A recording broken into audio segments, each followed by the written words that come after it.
Hindi stories for you. Joint family. रोशनी, अब तेरी शादी की उम्र हो चुकी है। सब तेरे लिए लड़का देख रहे हैं और तू है कि 8-9 बजे बिस्तर से उठ रही है। मम्मी, क्या आप भी सुबह सुबह ज्ञान दे रही हो? सोने तो दो कम से कम। क्या करें, अब तेरी हरकतें ही ऐसी हैं। चल अब बिस्तर छोड़ और मेरे साथ खाना बनाना सीख। ना, मैं नहीं बना रही खाना वाना। आप प्लीज जाइए ना यहाँ से। रोशनी की बातों से निराश होकर निशा वहाँ से चली जाती है। निशा, तुम रोशनी को घर का कामकाज क्यों नहीं सिखाती? अगर यही हाल रहा फिर तो 2 दिन में उसके ससुराल वाले उसे यहाँ छोड़कर चल देंगे। मैं तो बहुत कोशिश करती हूँ उसे घर की जिम्मेदारियां सिखाने की, लेकिन वो मेरी सुने तब ना। आप तो जानते ही हैं ना कि वो कितनी जिद्दी है। हमें निशा के लिए एक ऐसा लड़का ढूंढना होगा जिसका भरा पूरा परिवार हो। सास ससुर से लेकर जेठ जेठानी देवर ननद सब हो। यहाँ ना सही, लेकिन शादी के बाद उसे वहाँ अपनी जिम्मेदारियों का एहसास जरूर होगा। कुछ दिनों के बाद रोशनी का परिवार उसके लिए लड़का देखना शुरू कर देता है और एक दिन चिराग नाम का लड़का रोशनी को देखने अपने परिवार के साथ उसके घर पहुंच जाता है। देखिए भाई साहब, मैं पहले ही आपको बता देती हूँ, हमारा परिवार बहुत बड़ा है, इसलिए अगर आपकी लड़की हमारे घर की जिम्मेदारियाँ बिना ना नुकुर के उठा सकती है, तभी हम ये रिश्ता पक्का करेंगे। अरे ये भी कोई बोलने वाली बात है बहन जी। हमारी रोशनी आपके पूरे परिवार को बैठे बैठे खिला सकती है। इतनी जिम्मेदार है मेरी बेटी। अगर ऐसी बात है फिर तो हमें इस रिश्ते से कोई आपत्ति नहीं है। तो फिर चट मंगनी पट ब्याह के बारे में क्या ख्याल है? हाँ, बिल्कुल। शादी में देर किस बात की? 3 हफ्ते बाद ही शादी का शुभ योग है। अगर आपको कोई दिक्कत ना हो तो हम इनकी शादी भी 3 हफ्ते बाद ही करा देते हैं। अरे हमें इसमें कोई परेशानी नहीं है। इस तरह दोनों परिवारों में शादी की तैयारियां शुरू हो जाती है और कुछ ही दिनों बाद रोशनी की शादी चिराग से करा दी जाती है। शादी के बाद बहू, इनसे मिलो। ये है तुम्हारी दादी सास, ये बड़ी सास और बड़े ससुर, ये तुम्हारे जेठ, ये जेठानी, ये दोनों तुम्हारे देवर और ये इस परिवार की सबसे छोटी बेटी सिमरन, यानी कि तुम्हारी ननद है। परिवार में इतने सारे लोगों को देखकर रोशनी का सर चकरा जाता है। वो अपना सर पकड़ लेती है और मन ही मन सोचने लगती है, हे भगवान, ये किस जन्म का बदला लिया है आपने मुझसे?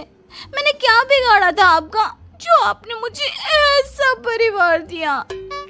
बेटा, किस सोच में पड़ गई तुम? और कितने लोग हैं आपके परिवार में? बस हम इतने ही लोग हैं बेटा, ज्यादा लंबा परिवार नहीं है हमारा। अब इससे लंबा और कितना बड़ा परिवार होगा आपका? ये ससुराल कम चिड़ियाघर ज्यादा लग रहा है। कुछ कहा क्या तुमने बेटा?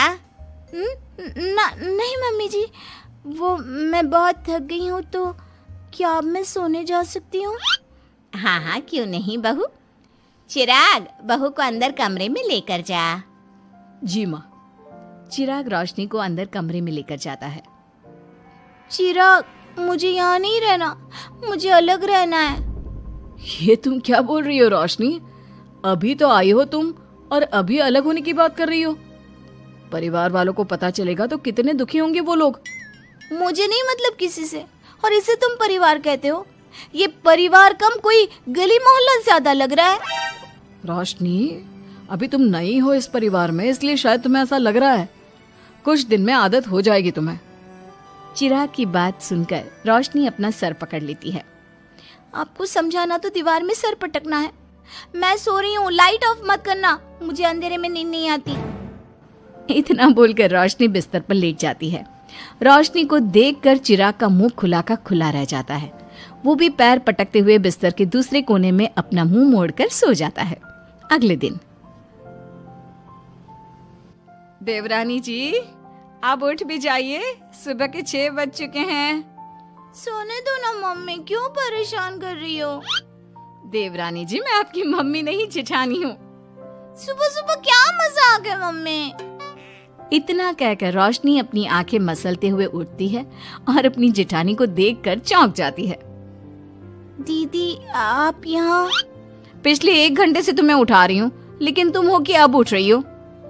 लेकिन अभी तो सिर्फ 6 बज रहे हैं, आपने मुझे उठाया क्यों? वो इसलिए क्योंकि आज तुम्हारे इस घर में पहली रसोई है, तो खाना आज तुम्हें ही बनाना होगा ना। क्या? मुझे पूरे मोहल्ले के लिए खाना बनाना पड़ेगा? नहीं रोशनी, तुम्हें पूरे मोहल्ले के लिए नहीं, सिर्फ परिवार के लोगों के लिए ही खाना बनाना है। आपका परिवार किसी मोहल्ले से कम है क्या? कुछ कहा क्या तुमने? हाँ नहीं दीदी, आप चलिए, मैं अभी फ्रेश होकर आती हूँ। आरती वहां से चली जाती है, जिसकी थोड़ी देर बाद रोशनी भी रसोई में जाकर मजबूरी में सबके लिए खाना बनाने लगती है। पूरे 2 घंटे मेहनत करने के बाद उसका खाना बनकर तैयार होता है। वाह बहू, खाना तो बड़ा स्वाद बना है। सच में बहू, तुमने भले ही बहुत देर लगाई खाना बनाने में, लेकिन खाना बहुत स्वादिष्ट बना है। आपके हाथों में तो जादू है देवरानी जी। मैं तो कहती हूँ अब से रोज आप ही खाना बनाया कीजिए, क्यों मम्मी जी? हाँ हाँ बेटा, बिल्कुल ठीक कहा तुमने। रोशनी, आज से रोज तुम ही खाना बनाना। ये सुनकर रोशनी चौंक जाती है। खाना खाने के बाद सभी लोग रोशनी को शगुन का नेक देते हैं और फिर अपने अपने रूम में चले जाते हैं। क्या यार रोशनी, इतना टेस्टी खाना बनाना जरूरी था क्या? अब फंस गई ना तू। ये सब माँ पापा की वजह से हो रहा है, उनके कारण मुझे ये सब झेलना पड़ रहा है। रोशनी गुस्से में अपने रूम में जाती है और अपनी माँ को फोन मिलाती है। मम्मी, मैं आपको कभी माफ नहीं करूंगी। आपने जानबूझकर मुझे इतने बड़े परिवार में भेजा है, जहाँ मुझे सांस लेने की भी फुर्सत नहीं है। हमने ये सब इसलिए किया ताकि तू अपनी जिम्मेदारियां निभाना सीखे। अब मायके की तरह ससुराल में भी अपनी जिम्मेदारियों से मुंह मत मोड़ लेना। मुझे नहीं रहना माँ यहाँ। इस घर में जितने लोग हैं उतने तो हमारे गली मोहल्ले में भी नहीं थे। माँ, मैं आपसे आपकी सारी बातें मानूंगी, पर प्लीज मुझे यहाँ से ले जाइए। बिल्कुल नहीं, अब से वही तेरा सब कुछ है। वहां से भागने के बजाय अपनी जिम्मेदारियां पूरी करना सीख, इससे हमें भी थोड़ी खुशी मिल जाएगी। माँ की बातों से निराश होकर रोशनी फोन काट देती है, जिसके बाद उसकी नजर नेक में मिले पैसों पर पड़ती है और वो फटाफट से बिस्तर पर बैठकर पैसे गिनना शुरू कर देती है। अरे वाह, ये तो पूरे 25,000 रुपए हैं। किसी ने भी 5100 से कम का नेक नहीं दिया। चलो अच्छा है, कुछ तो फायदा हुआ इतने बड़े परिवार में शादी करने का। अब इन सब पैसों से मैं अकेले शॉपिंग करूंगी, बहुत मजा आएगा। शॉपिंग के बारे में सोच सोच कर ही रोशनी अपने बिस्तर पर कूदने लगती है। उसे बिस्तर पर कूदता देख सभी लोग चौंक जाते हैं। भाभी, आप ऐसे क्यों उछल रही हो? छोटी बच्ची हो क्या? अपनी ननद की बात सुनकर रोशनी का मुंह खुला का खुला रह जाता है। थोड़ी देर बाद रोशनी घर में बिना बताए शॉपिंग के लिए निकल जाती है और शगुन में मिले पूरे पैसों को शॉपिंग में उड़ा देती है। शाम में, देवरानी जी, कहाँ गई थी आप? जानते हैं सब आपके लिए कितना परेशान हो गए थे। कम से कम आपको बताकर तो जाना चाहिए था ना। सॉरी दीदी, मैं आप लोगों को बताना भूल गई। वैसे इतने सारे बैग किस चीज के हैं?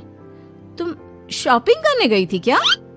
हाँ दीदी, वो आज नेक में इतने सारे पैसे मिले थे ना, तो मैंने सोचा क्यों ना मैं उन पैसों की शॉपिंग ही कर लूं। अरे वाह, ये तो बहुत अच्छा सोचा तुमने। मम्मी, पापा, सिमरन, देवर जी, सब बाहर आइए। देखिए रोशनी हम सब के लिए क्या लाई है। रोशनी कुछ समझती उससे पहले ही वहाँ सब लोग आ जाते हैं। क्या हुआ आरती बहू, क्यों चिल्ला रही हो? अरे देखिए ना माँ, रोशनी हमारे लिए शॉपिंग करके आई है। वो देखिए, रोशनी हम सब के लिए कितने कपड़े लेकर आई है। आरती की बात सुनकर रोशनी के पैरों तले जमीन खिसक जाती है। उसके मुंह से एक शब्द तक नहीं निकलता। सच में भाभी, आप कितनी अच्छी हो। बेटा, हम सबके लिए तुझे खरीदारी करने की क्या जरूरत थी? अभी तेरी नई नई शादी हुई है, तुझे अपने लिए लेना चाहिए था ना। एक काम कर, ये सारे कपड़े तू ही रख ले, किसी को कुछ देने की जरूरत नहीं है। चलो, कोई तो समझदार है इस घर में। वाह भाभी, कितनी सुंदर ड्रेस है। ये शॉर्ट ड्रेस मुझे पता है आप मेरे लिए ही लाए होंगे, है ना? इसे मैं रख लेती हूँ। माँ, रोशनी इतने प्यार से सबके लिए कपड़े लेकर आई है, हमें मना नहीं करना चाहिए। तू सही बोल रही है बेटा, उसका मन रखने के लिए मैं ले लेती हूँ 1-2 साड़ियाँ। रोशनी झूठी मुस्कान लिए खड़े होकर सब देखती रहती है। देखते ही देखते उसके लाए सारे कपड़े घर वाले आपस में बांट लेते हैं और अब सिर्फ एक रुमाल को छोड़कर उसके पास कुछ नहीं बचता। अब ये रुमाल भी क्यों छोड़ा, इसे भी ले ही लेते। इतने में ही सिमरन रोशनी को आवाज देती है।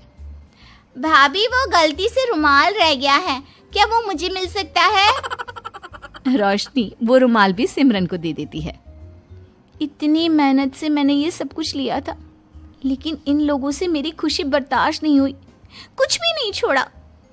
थोड़ी देर बाद रोशनी का पति भी वहां आ जाता है।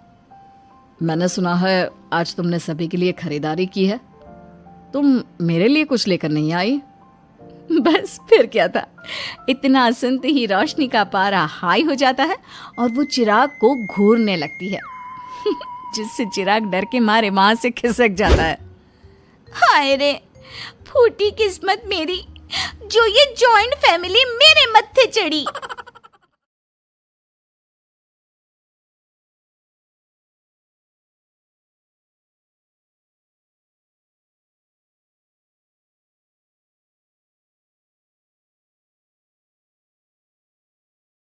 Please like, share, subscribe, and watch more Hindi stories right away on our channel, Hindi Stories for You.